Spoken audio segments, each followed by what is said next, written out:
Assalamualaikum warahmatullahi wabarakatuh. Selamat pagi semuanya. Perkenalkan kami dari kelompok pertama yang beranggotakan saya Unix Karera dan dua rekan tim saya yaitu Muhammad Hafiz Nur Akmal dan Hairunisa. Akan membahas mengenai chapter 14 yang berjudul Non-Current Liabilities.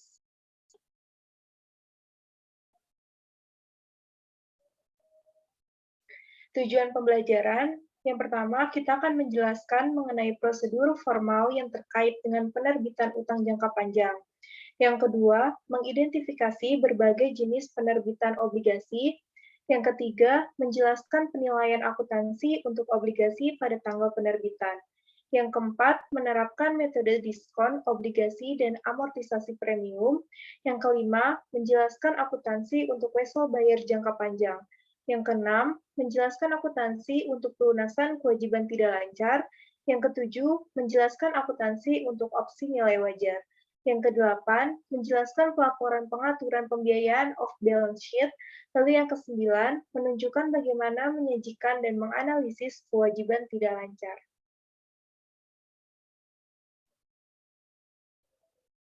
Kewajiban jangka panjang itu dibagi menjadi tiga, yaitu hutang obligasi, hutang wesel, dan masalah khusus.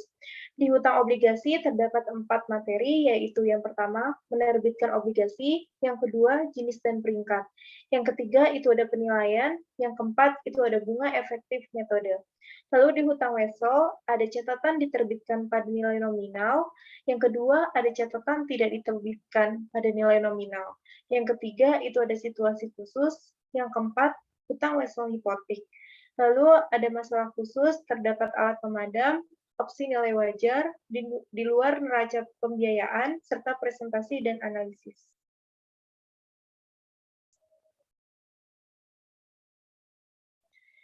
Hutang obligasi.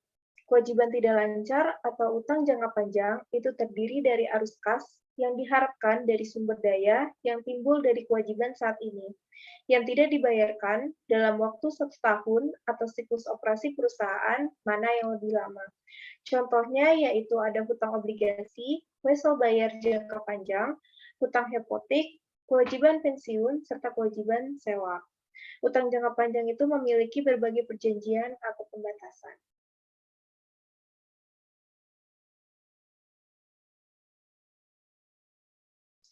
Selanjutnya, membahas mengenai penerbitan obligasi. Kontrak obligasi dikenal sebagai perjanjian obligasi.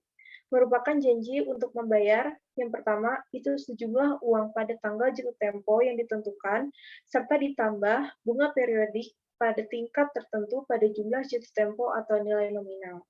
Sertifikat kertas itu biasanya dengan nilai nominal $1.000.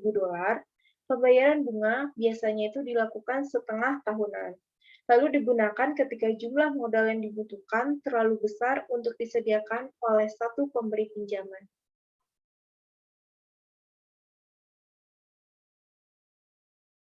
Jenis dan peringkat obligasi.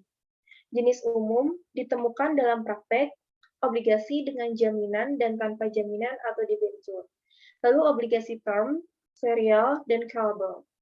Obligasi yang dapat dikonversi, didukung komoditas, diskon besar. Obligasi terdaftar dan pembawa atau kupon, obligasi pendapatan, serta pendapatan.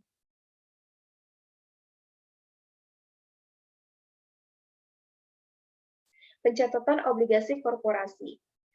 Itu ada nama perusahaan, Vodafone Group, dengan tingkat bunga yang dibayarkan sebagai persen dari nominalnya sebesar 5. Maturity-nya itu pada tanggal 4 Juni 2018, harga sebagai persenan dari par value-nya itu 106,66. Suku bunga berdasarkan bunganya itu 4,05, kelayakan kredit atau ratingnya itu AA. Lalu nama perusahaan dengan Royal Bank of Scotland, itu tingkat bunga yang dibayarkan sebagai persen dari nilai nominalnya adalah 6. Maturity-nya itu pada tanggal 10 Mei 2013. Harga sebagai persenan dari par value-nya itu 99,81. Suku bunga berdasarkan harganya itu 6,05 dengan rating atau kelayakan kreditnya yaitu BBB.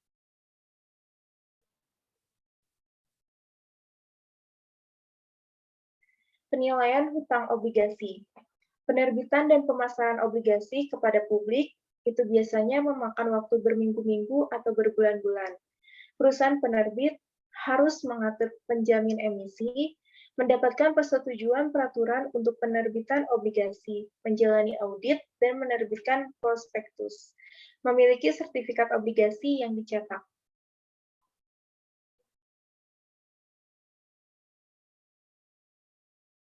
Harga jual penerbitan obligasi diatur oleh penawaran dan permintaan pembeli dan penjual, resiko relatif, kondisi pasar, dan keadaan ekonomi. Komunitas investasi nilai ikatan pada nilai saat ini arus kas masa depan yang diharapkan itu terdiri dari yang pertama minat dan yang kedua kepala sekolah.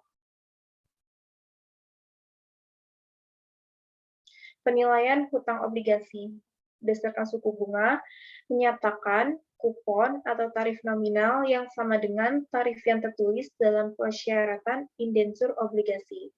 Penerbit obligasi menetapkan tingkat ini serta dinyatakan sebagai persentase dari nilai nominal obligasi atau par value. Tarif pasar atau hasil yang efektif itu sama dengan tingkat yang memberikan pengembalian yang dapat diterima sepadan dengan risiko penerbit. Tingkat bunga yang sebenarnya diperoleh oleh pemegang obligasi ini.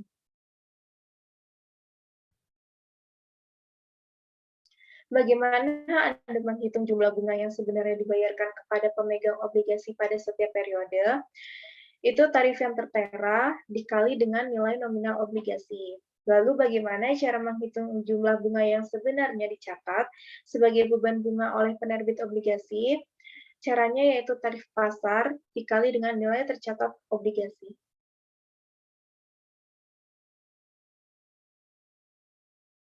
Asumsikan tarif yang dinyatakan sebesar 8%. Misalnya itu minat pasarnya 6%, maka obligasi yang dijual itu menjadi premium. Minat pasarnya 8%, obligasi yang dijualnya itu sama dengan tingkat nominal atau nilai nominal. Minat pasarnya 10%, maka obligasi yang dijualnya itu menjadi diskon.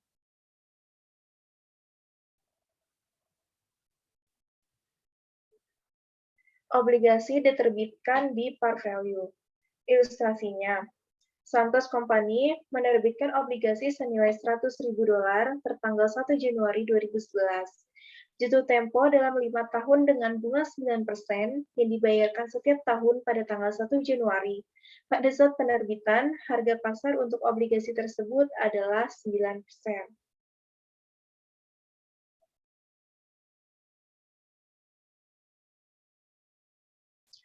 Obligasi diterbitkan pada saat par value, presentasi value of the principal-nya itu $100.000 dikali 0,64993 pada tabel 62 itu menjadi $64.993.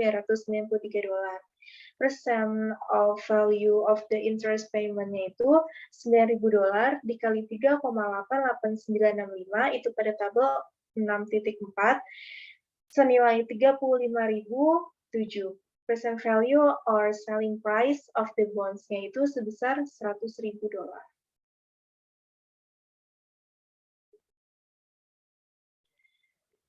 Entry jurnal pada tanggal penerbitan 1 Januari 2011, yaitu uang tunai pada hutang obligasi sebesar $100.000. Entry jurnal untuk mencatat bunga aktual pada 31 Desember 2011, yaitu beban bunga obligasi pada hutang bunga obligasi sebesar 9.000. Entry jurnal untuk mencatat pembayaran pertama pada 1 Januari 2012 adalah hutang bunga obligasi pada uang tunai sebesar $9.000.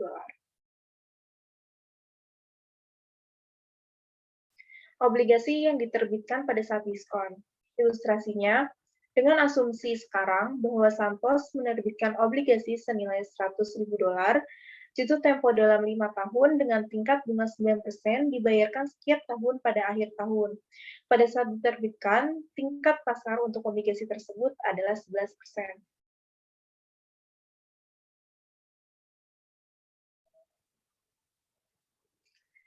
Maka percent value of the principal yaitu caranya $100.000 dikali 0,59345 pada tabel 6.2 senilai $59.345. Percent value of the interest payment yaitu caranya adalah $9.000 dikali 3,69590 pada tabel 6.4 senilai 33.263,10. Maka percent value or selling price of the bonds yaitu $92.608,10.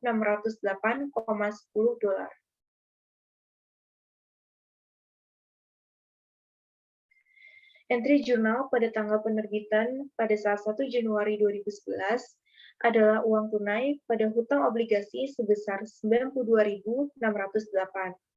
Entry jurnal untuk mencatat bunga akrual pada 31 Desember 2011 adalah beban bunga obligasi di debit sebesar 10.187 pada hutang bunga obligasi sebesar 9.000 dan hutang obligasi sebesar 1.187. Entry jurnal untuk mencatat pembayaran pertama pada 1 Januari 2012 adalah hutang bunga obligasi pada uang tunai sebesar 9.000.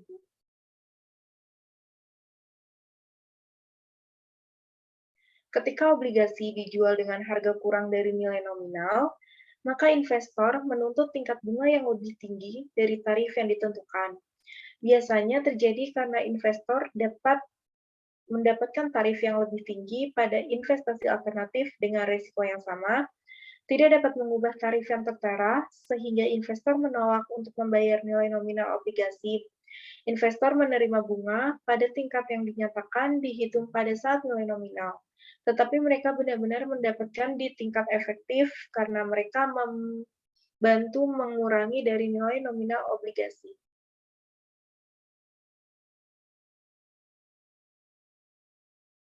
Metode bunga efektif. Obligasi diterbitkan dengan diskon, yaitu jumlah yang dibayarkan pada saat jatuh tempo lebih besar dari jumlah penerbitan. Obligasi yang diterbitkan dengan premi, yaitu perusahaan membayar lebih sedikit pada saat jatuh tempo relatif terhadap harga penerbitan. Pengaturan biaya tersebut dicatat sebagai biaya bunga atau beban bunga obligasi selama umur obligasi melalui proses yang disebut dengan amortisasi. Prosedur yang diperlukan untuk amortisasi adalah metode bunga efektif. Itu juga disebut dengan amortisasi nilai sekarang.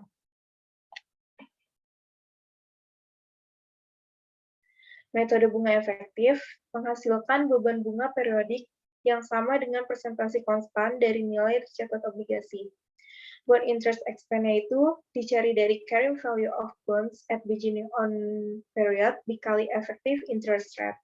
Dikurangi bonds interest paid yang terdiri face amount of bonds dikali state interest rate sama dengan amortization amount.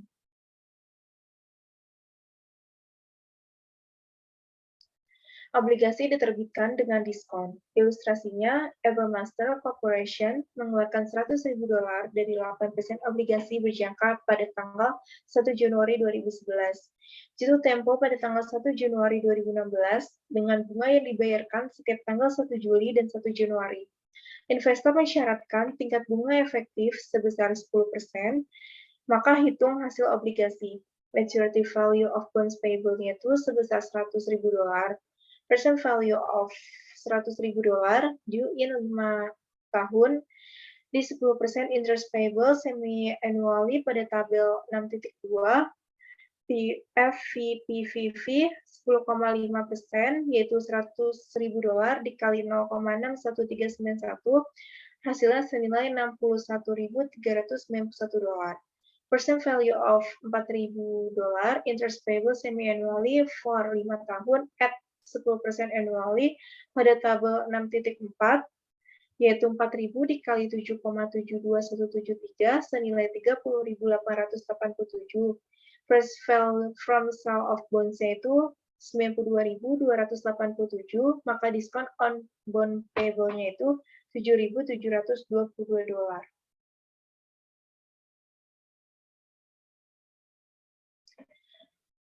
Ini pada tanggal 1 Januari 2011 sampai 1 Januari 2016, cash paid-nya itu sama dari awal hingga akhir, yaitu 4.000, maka totalnya menjadi $40.000.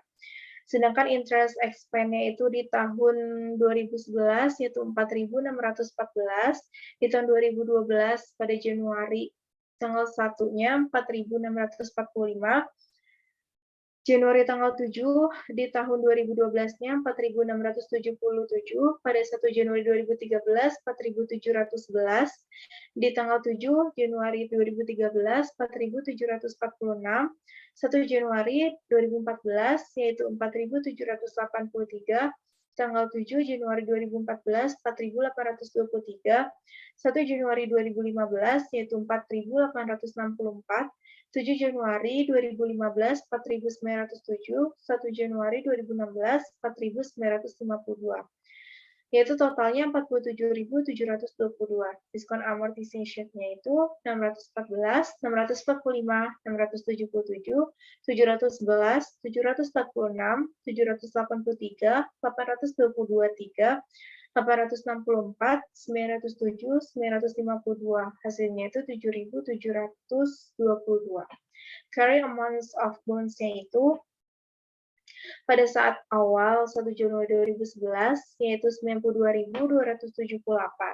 Pada tanggal 7 di 2011 92.892, 1 Januari 2012 93.537, 7 Januari 2012 94.214, 1 Januari 2013 94.925, 7 Januari 2013 95.671, 1 Januari 2014 96.454, 7 Januari 2014 97.277, 1 Januari 2015 98.141, 7 Januari 2015 yaitu 99.048, dan 1 Januari 2016 yaitu $100.000.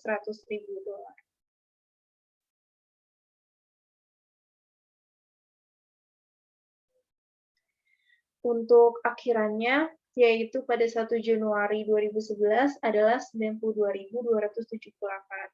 Maka entry jurnal pada tanggal dikeluarkannya pada saat 1 Januari 2011 adalah uang tunai pada utang obligasi sebesar 92.278. Selanjutnya akan dijelaskan oleh rekan saya yaitu Hafiz.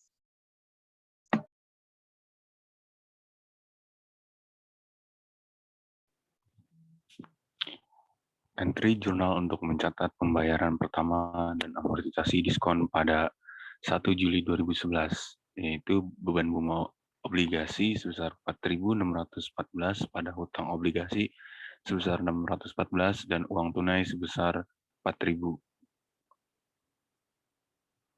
Lalu entry jurnal untuk mencatat bunga akrual dan amortisasi diskon 31 Desember 2011, yaitu beban bunga obligasi sebesar 4.645 pada hutang bunga obligasi sebesar 4.000 dan hutang obligasi sebesar 645. Metode bunga efektif obligasi diterbitkan dengan premi ilustrasi Evermaster Corporation mengeluarkan $100.000 dari 8% obligasi berjangka pada tanggal 1 Januari 2011. Jatuh tempo pada tanggal 1 Januari 2016 dengan bunga yang dibayarkan setiap tanggal 1 Juli dan 1 Januari. Investor mensyaratkan tingkat bunga efektif sebesar 6%. Itu hasil obligasi. Maturity value of bonds payable itu sebesar $100.000. Lalu ada present value of $100.000 untuk 5 tahun untuk sebesar 6%. Interest payable itu rumusnya $100.000 dikali 0,74409 jadi $74.409. Lalu present value dari 4.000 untuk 5 tahun sebesar 6% berarti 4.000 dikali 8,53020 sebesar 34.121. Maka profit from sale of bonds itu sebesar 108.530. Maka total premium on bonds payable sebesar 8.530. Eh, ini pada tanggal 1 Januari 2011, itu sampai 1 Januari 2016 itu cash PT itu sama 4.000, maka totalnya sebesar $40.000. Lalu untuk interest expense-nya itu ada 3.256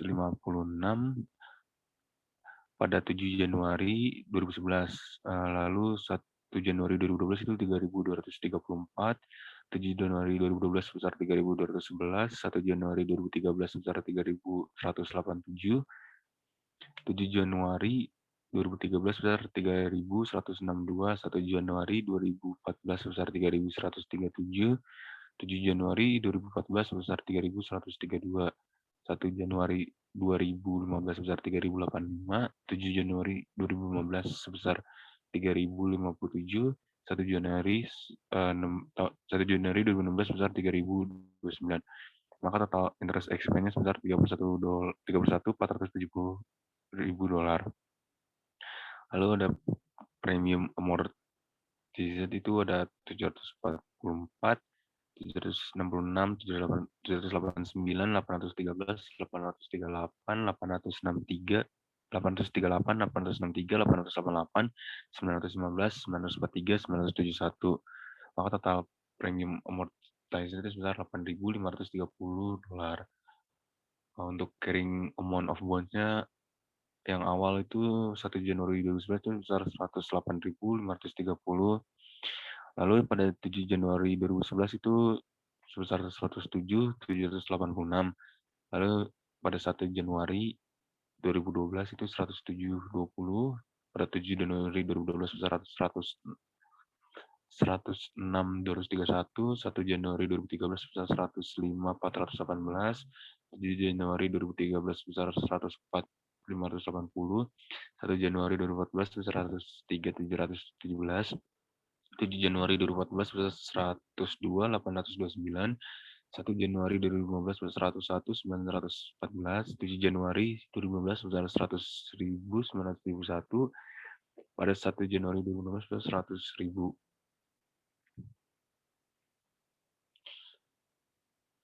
Lalu entry jurnal pada tanggal dikeluarkan di 1 Januari 2011 itu uang tunai pada hutang obligasi sebesar 108.530. Lalu entry jurnal untuk mencatat pembayaran pertama dan amortisasi premi pada 1 Juli 2011 itu beban bunga obligasi sebesar 3.256, pada hutang obligasi sebesar 744 dan uang tunai sebesar 4.000. Bunga yang masih harus dibayar. Apa jadinya jika Evermaster menyusun laporan keuangan pada akhir Februari 2011? Dalam hal ini, perusahaan memperonta premi dengan jumlah bulan yang sesuai untuk sampai pada beban bunga yang tepat sebagai berikut. Itu interest accrualnya itu 4.000 dikali 2/6 sama dengan 1.333,33. Lalu premium amortized itu $744 dikali 2/6 sama dengan 248,00. Maka total interest expense Januari ke Februari itu sebesar 1.085,33.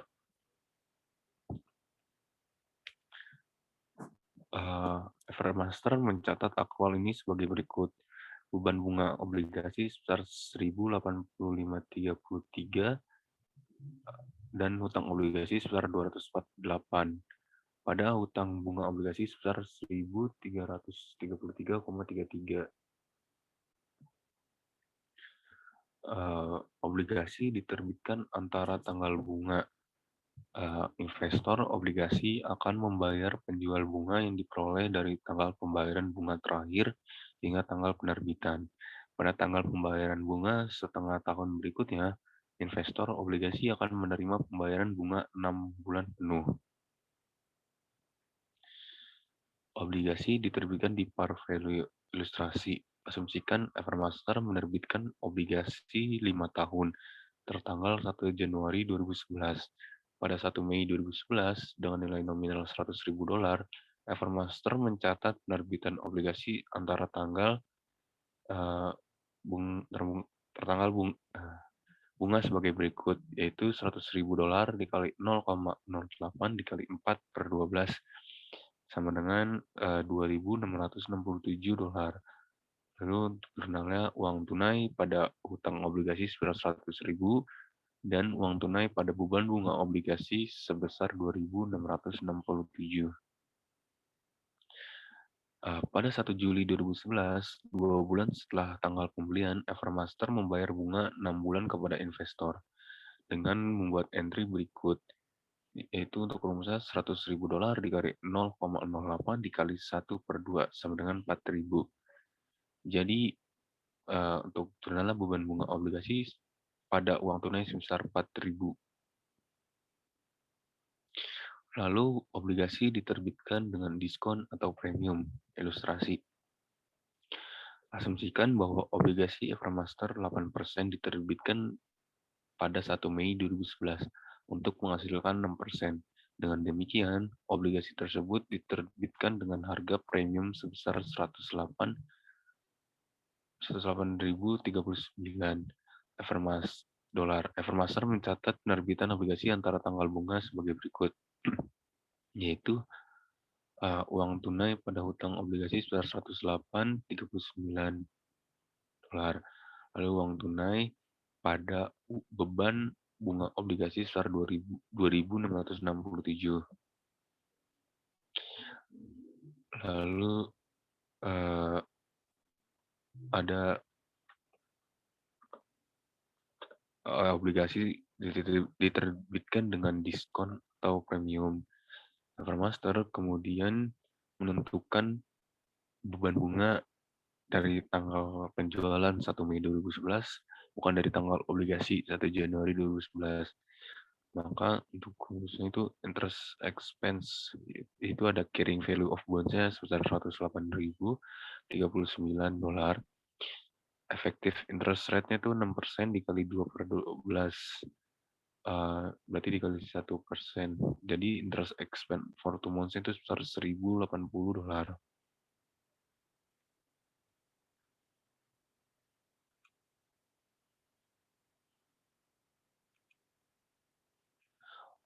Lalu obligasi diterbitkan dengan diskon atau premium. Itu amortisasi premi obligasi juga hanya untuk 2 tahun. Itu ada cash interest paid on 1 Juli 2011, yaitu 100.000 dikali 8% dikali 6 per 12 sama dengan $4.000. Dikurangi cash interest received pada 2 Mei 2011 sebesar 2.667. Maka total net cash paid-nya sebesar $1.333. Lalu ada bond interest expense for 2 months sebesar 1.080. Maka total premium amortization-nya sebesar $253. Lalu oleh karena itu, Evermaster membuat entry berikut pada 1 Juli 2011 untuk mencatat pembayaran bunga dan amortisasi premi. Beban bunga obligasi pada uang tunai sebesar 4.000, lalu hutang obligasi pada beban bunga obligasi sebesar 253. Wesel bayar jangka panjang. Akuntansi mirip dengan obligasi, yaitu Wesel dinilai pada nilai sekarang dari bunga masa depan dan arus kas pokok. Lalu perusahaan mengamortisasi diskon atau premi selama umur Wesel. Catatan diterbitkan pada nilai nominal. BE 14.9, Codwell Inc. menerbitkan uang kertas sebesar $100.000 untuk 4 tahun 10% pada nilai nominal kepada Flint Hills Bank pada tanggal 1 Januari 2011 dan menerima uang tunai $100.000. Wesel tersebut mengeluarkan pembayaran bunga tahunan setiap tanggal 31 Desember. Buatlah jurnal Codwell untuk mencatat yang A, penerbitan Wesel tersebut, dan B, pembayaran bunga pada tanggal 31 Desember. Untuk yang A itu uang tunai pada hutang Wesel sebesar $100.000, lalu yang B itu beban bunga pada uang tunai sebesar 10.000 yang didapatkan dari 100.000 dikali 10%.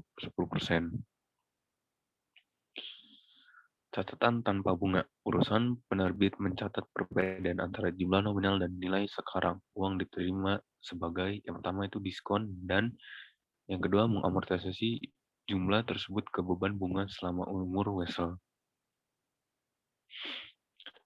BA 14/10 Samsung Corporation menerbitkan wesel tanpa bunga selama 4 tahun senilai $75.000 kepada Brown Company pada tanggal 1 Januari 2011 dan menerima uang tunai sebesar $47.663.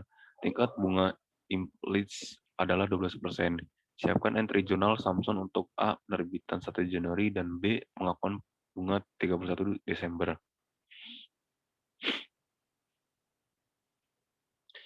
Yaitu yang A itu uang tunai pada hutang wesel sebesar 47.663 dan yang B beban bunga pada hutang wesel sebesar 5.720 dan didapatkan dari 47.663 dikali 12%.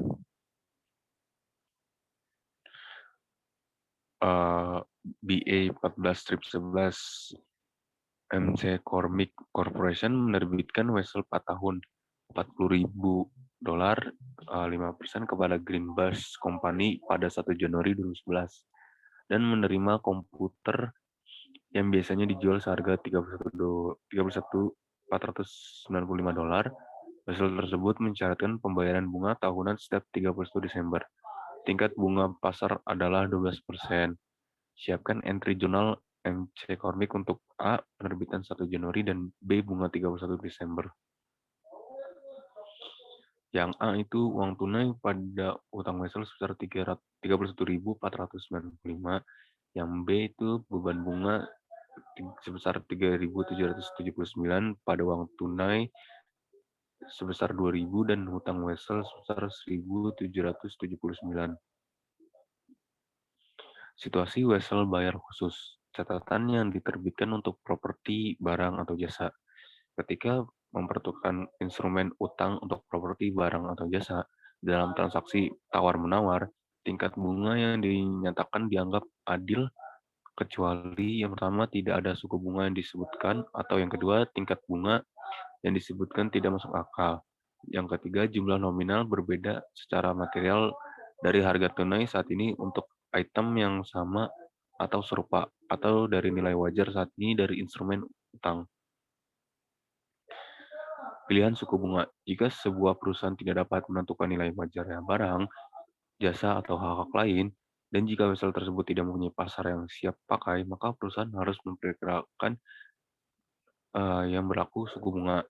Pilihan tarif dipengaruhi oleh, itu ada dua. Yang pertama, tarif yang berlaku untuk instrumen serupa. Yang kedua, faktor-faktor seperti pembatasan, jaminan, jadwal pembayaran, dan tingkat bunga utama yang ada. Selanjutnya dibaca oleh Hairunisa.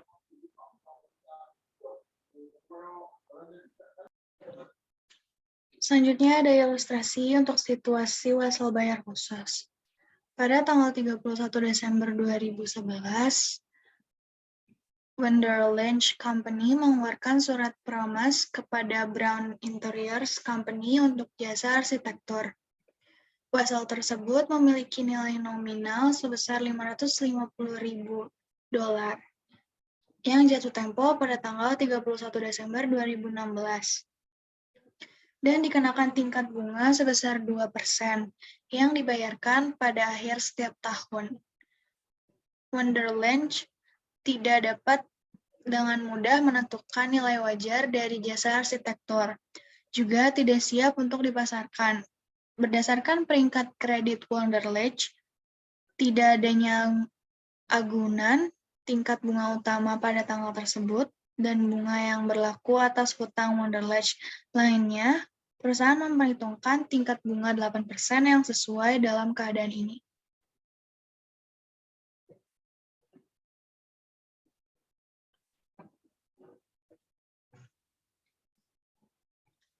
Yaitu jurnalnya ada face value of note sebesar $550.000, Lalu ada present value sebesar 550.000 untuk 5 tahun dari 8% interest payable. Dan pada annual untuk present value-nya yaitu 550.000 dikali 68.058 yaitu 374.319 dolar.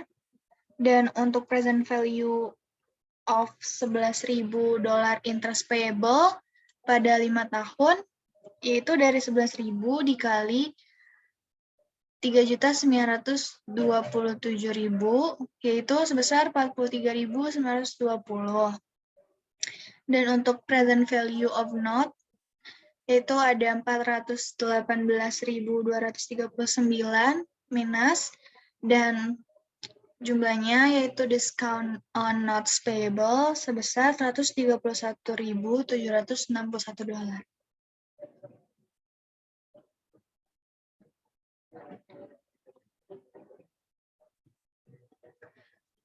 Selanjutnya yaitu Wonderland mencatat penerbitan wesel tersebut pada tanggal 31 Desember 2011 sebagai pembayaran untuk jasa arsitektur sebagai berikut. Jurnalnya yaitu bangunan atau konstruksi dalam proses sebesar 418.239 pada hutang wesel sebesar 418.239 dolar.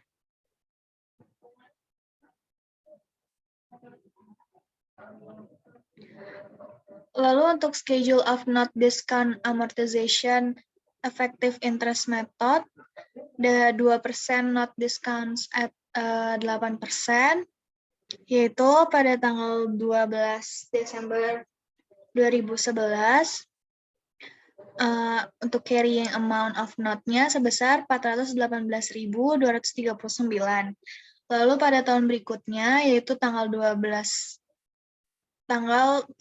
Desember 2012, itu ada cash paid 2% sebesar 100.000, lalu ada interest expense sebesar 8%, yaitu 33.459, lalu ada discount amortize yaitu sejumlah 22.459, lalu untuk carrying amount of note-nya sebesar 440.698.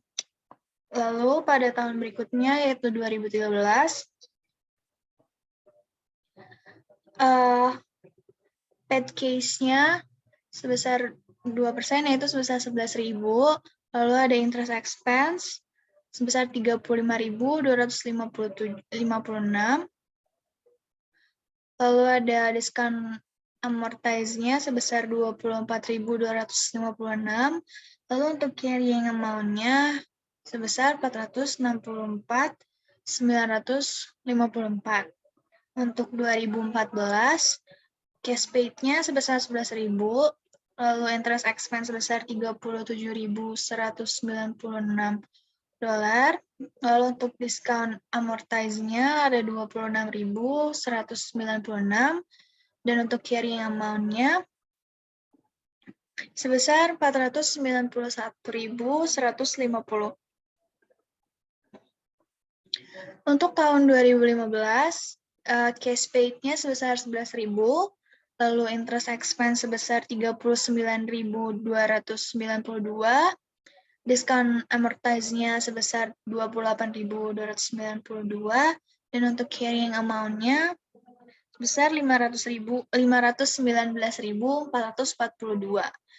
Dan di tahun terakhir yaitu tahun 2016, untuk cash paid-nya sebesar 11.000, interest expense-nya 41.558, lalu untuk discount amortize-nya sebesar 30.558, dan untuk carrying amount-nya sebesar 550.000.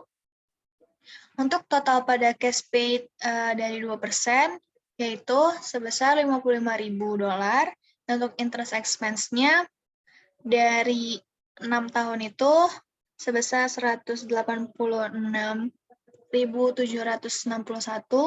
dan untuk diskon amortize-nya yaitu sebesar 131.761.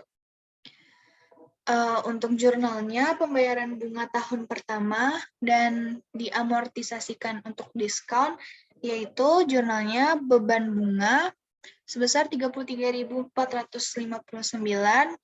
pada hutang wesel dan uang tunai. Hutang wesel yaitu sebesar 22.459 dan uang tunai sebesar 11.000. Lalu ada hutang wesel hipotek.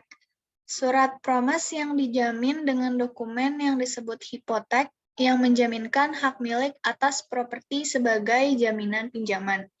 Yang pertama yaitu bentuk paling umum dari wesel bayar jangka panjang. Yang kedua dibayar penuh pada saat jatuh tempo atau dicicil. Selanjutnya ada hipotek suku bunga tetap. Dan yang terakhir yaitu hipotek dengan suku bunga variabel.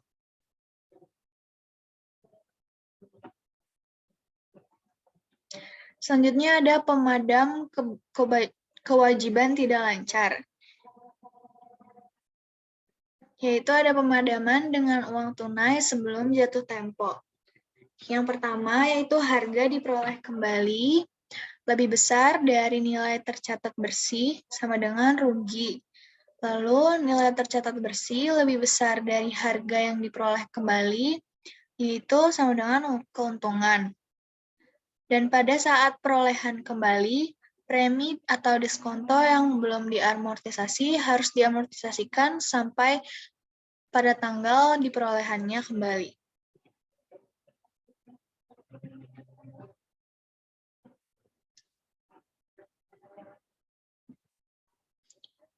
Untuk ilustrasi 14.21 yaitu obligasi Evermaster diterbitkan dengan diskon pada 1 Januari 2011. Obligasi ini jatuh tempo dalam 5 tahun.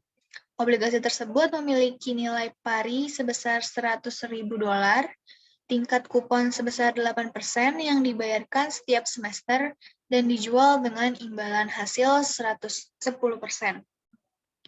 Untuk schedule of bond discount amortization, effective interest methods, semi-annual interest payment, 5 tahun 8% untuk bond sold to yield 10%, yaitu pada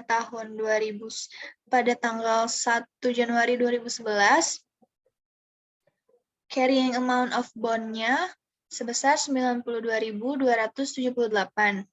Dan pada tanggal 7 bulan 1 2011, yaitu cash paid sebesar 4.000, interest expense sebesar 4.614, discount amortize-nya sebesar 614, dan carrying amount sebesar 92.892. Pada tanggal 1 Januari 2012, yaitu cash paid sebesar 4.000, interest expense sebesar 4.645, discount amortize sebesar 645, carrying amount of bond sebesar 92.892. Pada tanggal 7 Januari 2012, paid cash sebesar 4.000, interest expense sebesar 4.677, discount amortize sebesar 677, dan untuk carrying amount-nya sebesar 94.214. Pada tanggal 1 Januari 2013, untuk cash paid-nya sebesar 4.000, interest expense sebesar 4.711, discount amortize sebesar 711, carrying amount of bond sebesar 94.925. Dan pada tanggal 7 Januari 2013, yaitu cash paid-nya masih sama, yaitu sebesar 4.000, lalu interest expense-nya sebesar 4.746, discount amortize sebesar 746, dan carrying amount sebesar 95.671. Pada 1 Januari 2014, paid cash-nya sebesar 4.000, interest expense sebesar 4.783, discount amortize sebesar 783, dan carrying amount of bonds-nya sebesar 96.454. Tanggal 7 Januari 2014, paid cash paid-nya sebesar 4.000, interest expense-nya sebesar 4.823,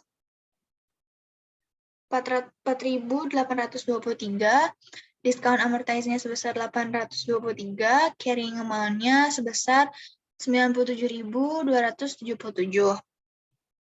Untuk tanggal 1 Januari 2015, cash paid-nya sebesar 4.000, interest expense sebesar 4.864,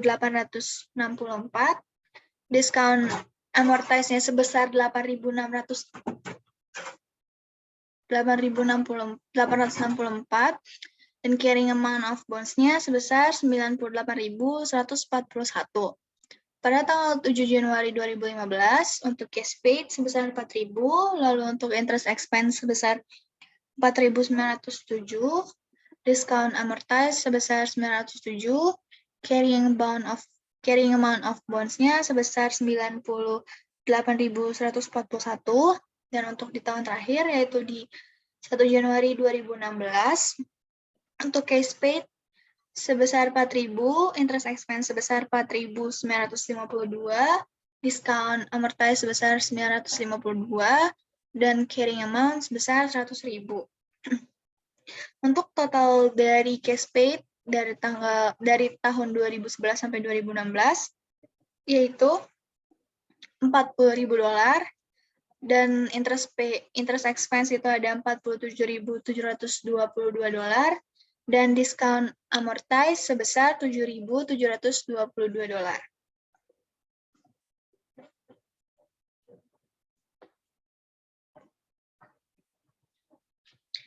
Selanjutnya ada pemutusan hutang.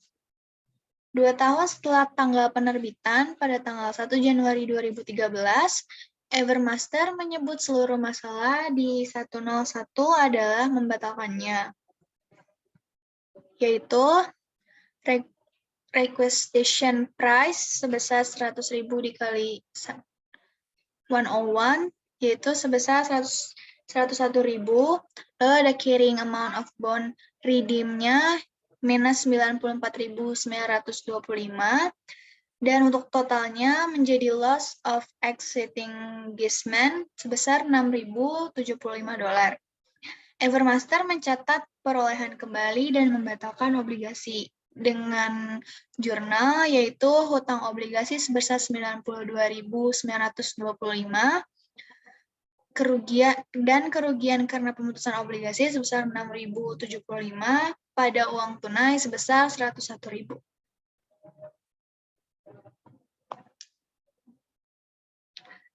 Selanjutnya ada pemadaman kewajiban tidak lancar. Pemadaman dengan tukar harta atau surat berharga. Ada kreditor, yaitu harus memperhitungkan aset non-kas atau kepentingan, ekuitas yang diterima pada nilai wajarnya. Selanjutnya ada pengutang, mengakui keuntungan sebesar selisih lebih jumlah tercatat atas utang nilai wajar aset atau ekuitas yang dialihkan.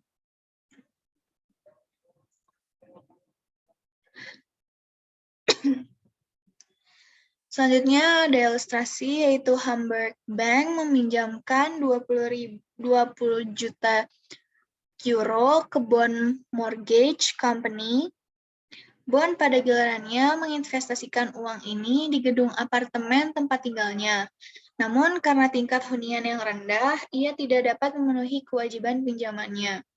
Hamburg Bank setuju untuk menerima dari bond mortgage real estate dengan nilai wajar, yaitu sebesar 16 juta dalam menyelesaikan penuh kewajiban pinjaman, dan 20 juta real estate memiliki nilai tercatat 21 juta pada pembukuan bond mortgage pada debitur.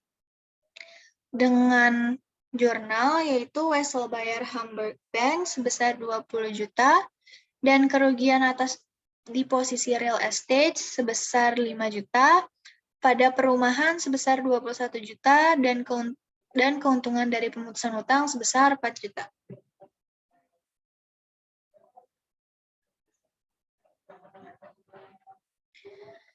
Selanjutnya, pemadaman dengan modifikasi ketentuan. Kreditor mungkin menawarkan satu atau kombinasi dari berikut ini.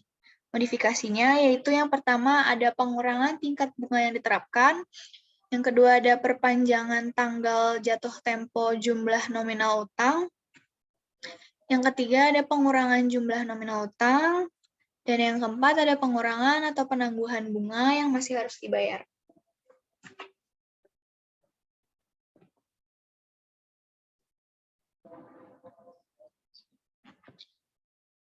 Pada tanggal 31 Desember 2010, Morgan National Bank menandatangani perjanjian modifikasi utang dengan Resort Development Company yang mengalami kesulitan keuangan. Bank merestruksikan piutang pinjaman sebesar 10.500.000 yang diterbitkan pada nilai nominal atau bunga yang dibayarkan sampai saat ini.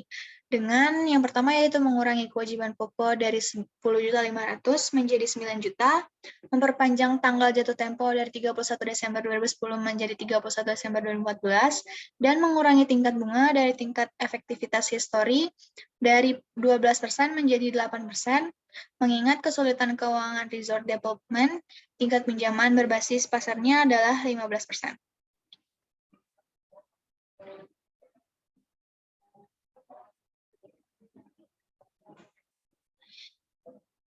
IFRS membutuhkan modifikasi untuk dicatat sebagai penggantian wesel lama dan penerbitan wesel baru yang diukur pada nilai wajar.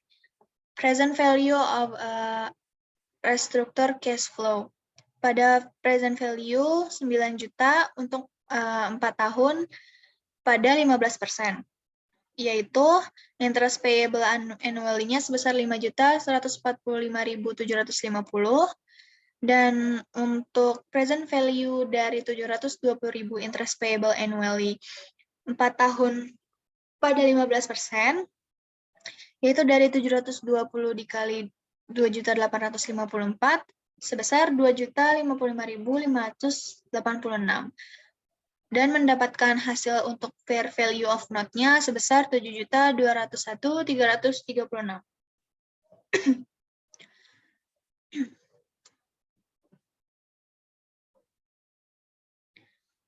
Keuntungan dari modifikasi adalah 3.298.664, yang merupakan selisih antara nilai tercatat sebelumnya, yaitu 10.500.000, dan nilai wajar wesel yang direstrukturisasikan seperti yang dihitung dalam ilustrasi 14-23, yaitu sebesar 7.201.336.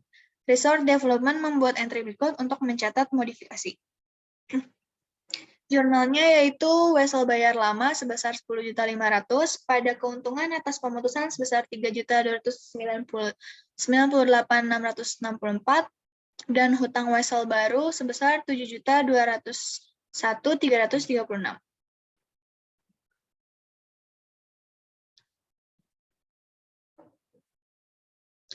Ini untuk jadwal amortisasi untuk wesel baru.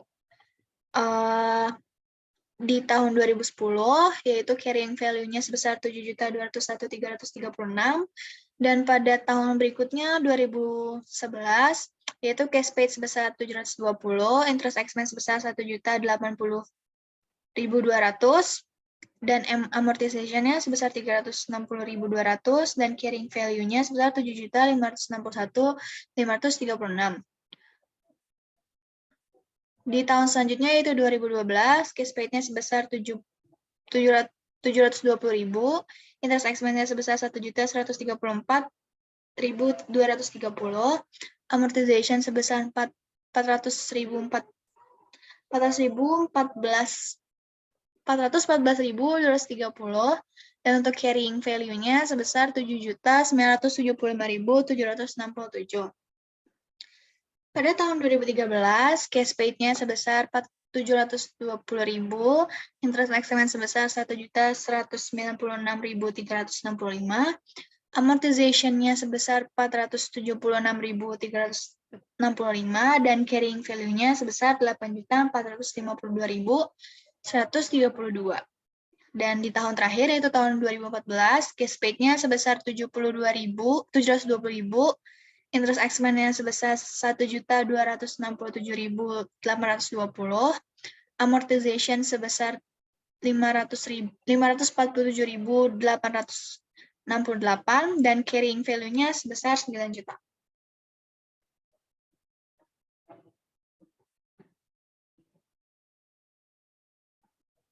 Selanjutnya ada opsi nilai wajar. Perusahaan memiliki opsi untuk mencatat nilai wajar dalam akun mereka untuk sebagian besar aset dan kewajiban keuangan termasuk obligasi dan wasal bayar. IASB percaya bahwa pengukuran nilai wajar untuk instrumen keuangan termasuk liabilitas keuangan memberikan informasi yang lebih relevan dan dapat dipahami daripada biaya perolehan diamortisasi.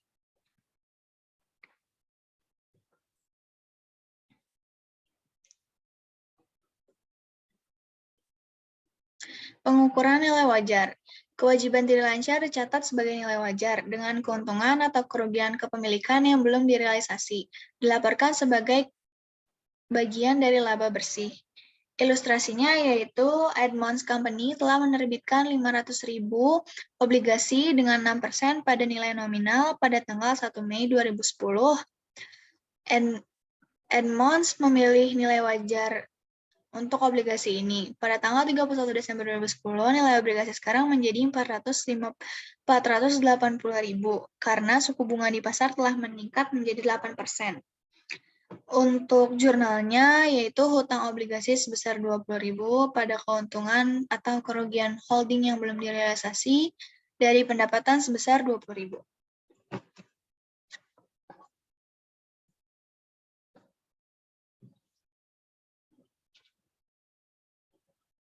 Selanjutnya ada pembiayaan di luar neraca, yaitu usaha untuk meminjam uang sedemikian rupa untuk mencegah pencatatan kewajiban. Bentuk yang berbeda yaitu anak perusahaan non-konsolidasi, yang kedua entitas tujuan khusus atau SPI, yang ketiga yaitu sewa operasi.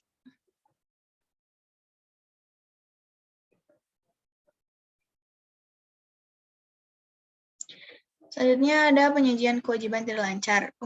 Pengungkapan catatan umumnya menunjukkan sifat kewajiban, tanggal jatuh tempo, suku bunga, ketentuan panggilan, hak konversi, pembatasan yang diberlakukan oleh kreditur, dan aset yang ditunjuk atau dijaminkan. Nilai wajar hutang diungkapkan harus mengungkapkan pembayaran atas masa depan untuk kebutuhan dana pelunasan dan jumlah jatuh tempo utang jangka panjang selama masing-masing 5 tahun ke depan.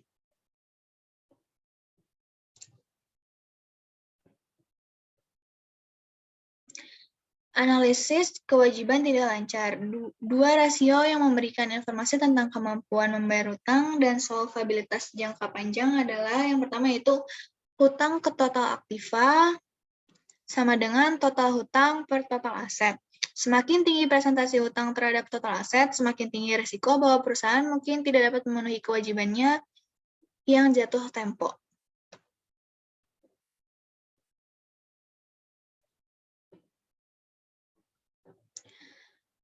Untuk analisis utang jangka panjang, yaitu waktu minat yang diperoleh sama dengan penghasilan sebelum pajak penghasilan dan beban bunga dibagi beban bunga.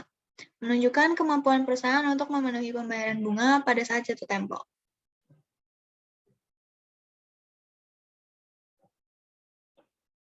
Selanjutnya ada ilustrasi dari Novartis memiliki total kewajiban sebesar 27.862 juta, total aset sebesar 78.299 juta, beban keuangan sebesar 290 juta, pajak penghasilan sebesar 1.336 juta, dan laba bersih sebesar 8.233 juta. Kami menghitung utang Novartis terhadap total aset dan rasio kali bunga yang diperoleh seperti yang ditunjukkan. Debt to total aset yaitu 27.862 dibagi 78.299 sama dengan 35,6%. Pada time interest earn-nya yaitu 8.233 ditambah 1.336 ditambah 290.000 dibagi 290.000 sama dengan 34 kali.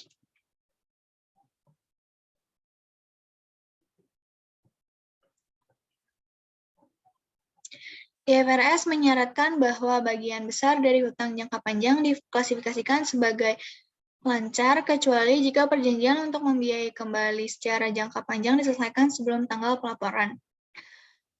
US GAAP mengharuskan perusahaan untuk mengklasifikasikan pembiayaan kembali tersebut sebagai lancar, kecuali jika diselesaikan sebelum laporan keuangan terbitkan.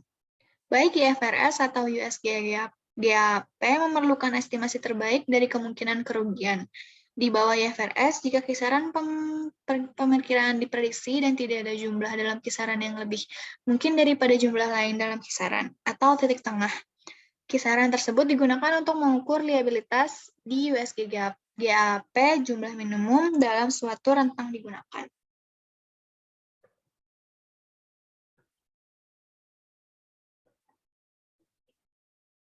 US GAAP menggunakan istilah kontingensi dengan cara yang berbeda dari IFRS.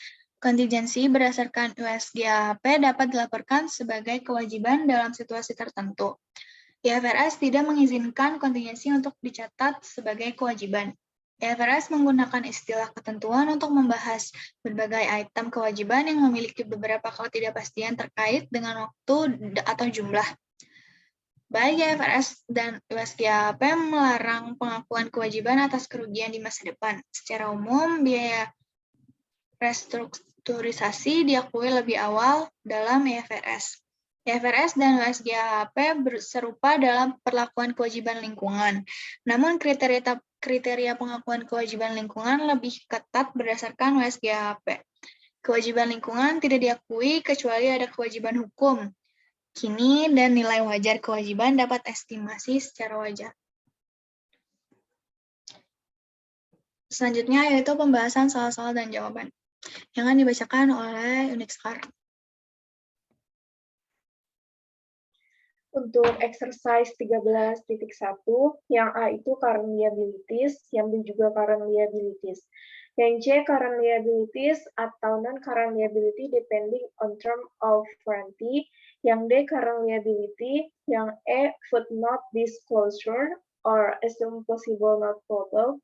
Yang F itu current liability, yang G current or non-current liability depending upon the time involved. Yang H itu current liability, yang I current liability, yang J current liability, yang K current liability, yang L current liability, yang M current liability, yang N current liability, yang O footnote disclosure, yang P itu separate presentation in either current or not current liability section.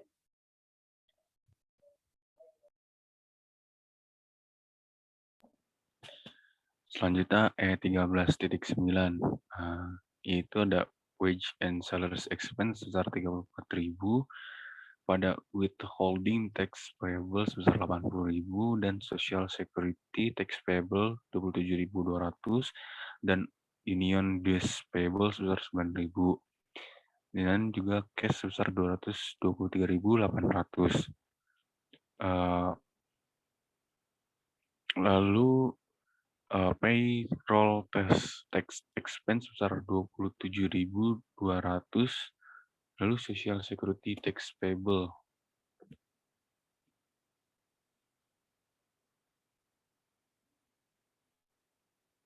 Selanjutnya untuk E13.17 yaitu yang A untuk jurnalnya depot pada cash sebesar 600.000, lalu ada depot pada environmental liability sebesar 39.087. Lalu yang B ada depreciation expense pada accumulated depreciation sebesar 60.000. Lalu depreciation expense pada accumulated depreciation sebesar 3.909. Lalu ada interest expense pada environmental liability sebesar 2.345. Untuk bagian C yaitu environmental liability sebesar 70.000, loss on settlement of environmental liability sebesar 10.000 pada cash sebesar 80.000.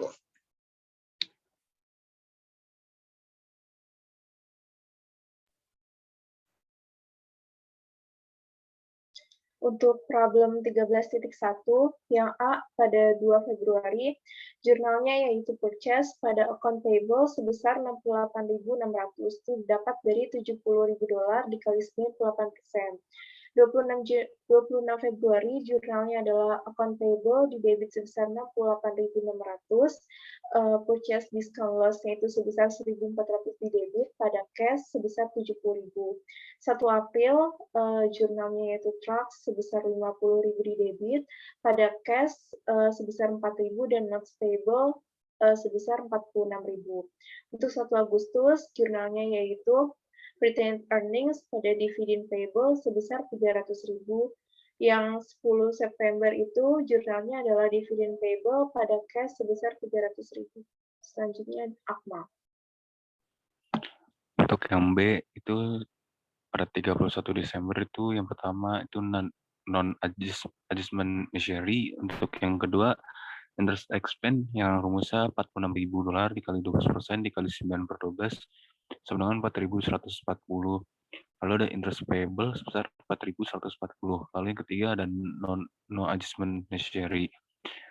Sekian presentasi dari kelompok kami, kurang lebihnya mohon maaf. Wassalamualaikum warahmatullahi wabarakatuh.